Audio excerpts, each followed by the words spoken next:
and welcome to We Live in a Society. This is day 17 and day 18 of my four-wheel drive bus and bicycle tour around the land of ice and fire, and day 8 and 9 of my solo cycle tour. So today I fled the north because winter was coming. There were extreme weather conditions, blizzards, heavy snow, freezing conditions. So I took a bus to the east coast. And then I spent the next day cycling about 65 kilometres along the east coast fjords, which was breathtaking and spectacular.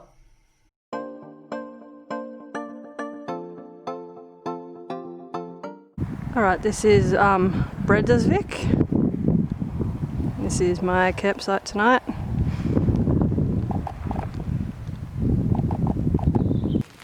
Okay, today I fled the north because winter was coming. It was really cold. It was snowing all the time. It was freezing overnight and only 1 or 2 degrees by day. So I decided to get the bus to the east coast where I was hoping it'd be a little less snowy and a little less mountainy. So we left at about 10 a.m. and the terrain once you got up past the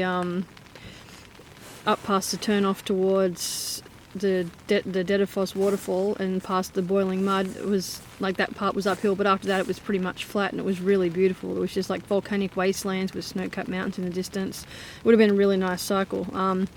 Once you pass Modular though, however, it remained sort of relatively flat, but there was a lot of snow on the ground and there wouldn't have been anywhere to pitch a tent had you not made it all the way to the east coast, and that would have been like a 105 kilometre day, so I think I would have really struggled. And the last 50 k's wasn't particularly nice. It was just a lot of farmland, but it was sort of like a dirty sort of area, so I'm glad I kind of didn't cycle that. So we got to Egglestadar and had an hour's break, so I headed off to the visitors information centre there, and the lady there gave me a free hot chocolate and some of these the local pastries that kind of reminded me of donuts. And I also purchased some of this tea, this birch tea, which I'm going to try because I've run out of tea bags. Should be nice. So after that we just followed just the coast south and went through all little fishing villages, and now I'm at Breidavik or something. It's raining at the moment. It's about 4 degrees, so it's a little bit warmer. It's meant to be just overcast tomorrow, not meant to be too much rain. Just following the coast south tomorrow. I had dinner at the local pub. I had some lamb stew with homemade bread, so that was really delicious. And there's trees here. This is like, I haven't seen trees for quite a while. Yeah, so getting an early night tonight so I can have an early start tomorrow morning.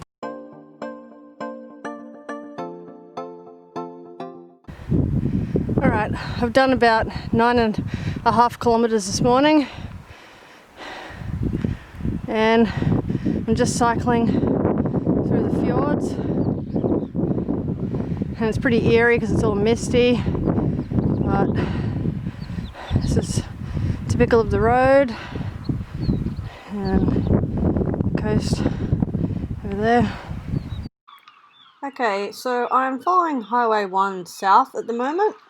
The weather has warmed up and the mist has cleared, and I'm just passing lots of little farmhouses before I hit one of the main fjords that I have to go around today, which will take me west.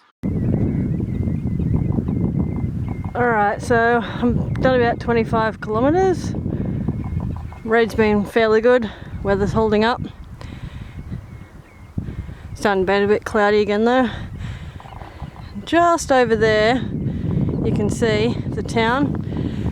That's where I need to go tonight. So it's a shame there's no bridge across there because it takes me like half an hour. Instead I've got to go an extra 40 k's all the way around the fjords.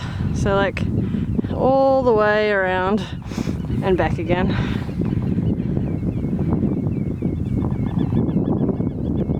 So I'm a third of the way there. Alright, still making my way around the fjords.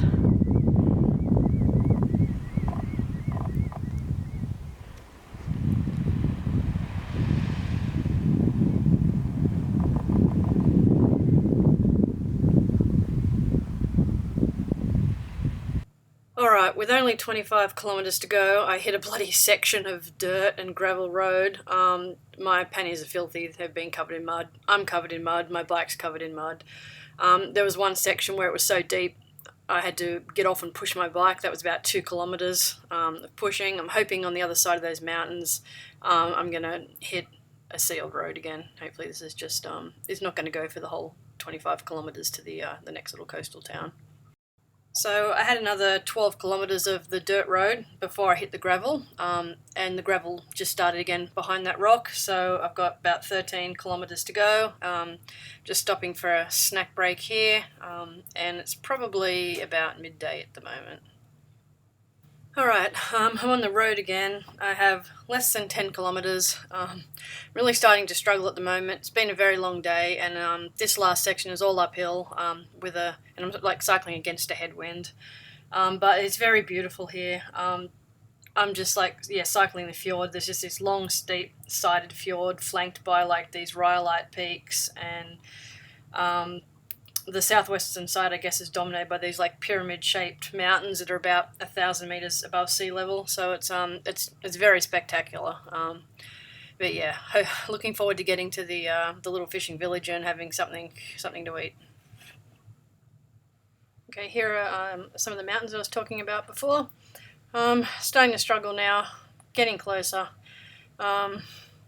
and just right around there on that little peninsula is where the village should be.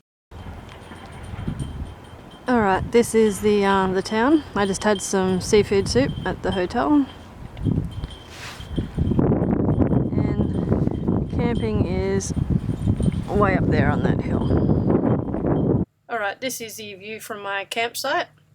It's very, very windy. I couldn't put my tent up, it just kept blowing away everywhere. So I had to get a couple of Germans who are camping here to help me pitch my tent. And so yeah, it's pretty beautiful, this town. Alright, so just down there are some reindeer. After setting up camp, I had a cup of tea and some vodka with the Germans, and I decided to go for a walk. And I stumbled across this scat that looked a bit, bigger than the animals typical of this area, so I decided to follow it, and a couple of k's later I stumbled across this herd of reindeer. They're so majestic, they're so beautiful. So they're down there. I don't want to get too close because they might take off.